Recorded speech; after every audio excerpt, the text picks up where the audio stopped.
Allora Davide Gavioli, siamo qui a termine di questo incontro con la FP Giovinazzo.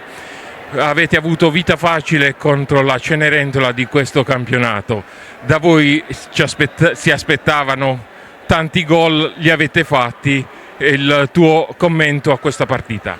No, non è stata vita facile perché comunque affrontavamo una trasferta molto dura e una squadra secondo me messa bene in pista che comunque dovrà lottare per rimanere in Serie A, ma che comunque secondo me ha le carte in regola per poterlo fare. Semplicemente siamo stati bravi nello sbloccare la partita presto, diciamo, perché tenere in vita una squadra come il Giovinazzo è pericoloso, perché basta un momento di distrazione, dopo la partita diventa noiosa, diventa pesante, diventa pericolosa, e quindi siamo stati molto bravi secondo me nell'essere decisi e mettere dentro quei 3-4 gol vicini che ci hanno fatto la differenza per avere una partita un pochino più comoda.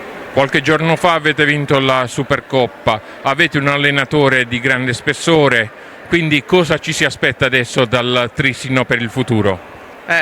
Cosa ci si aspetta dal Trissino? Quello che è stato negli ultimi anni. Si aspetta di non cambiare, di continuare, si spera, a portare a casa altri successi per la nostra società, per la nostra città e anche per noi stessi ovviamente. E il percorso secondo me è partito nel miglior dei modi, questo nuovo ciclo con Tiago, e siamo molto carichi per continuare e questo è stato un ottimo inizio.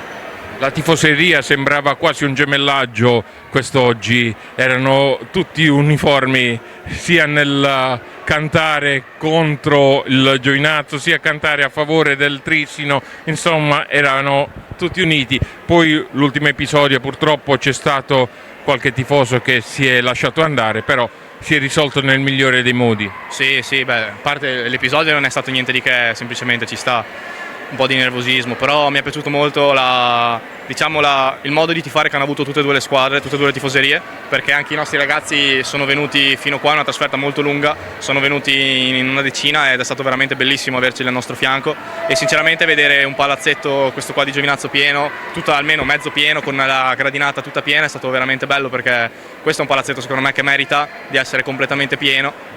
È uno spettacolo giocare in un palazzetto come questo con tutte le gradinate piene di gente, quindi io mi auguro questo per il futuro. Grazie Davide, buon proseguimento per il futuro a voi. Grazie, altrettanto, in bocca al lupo.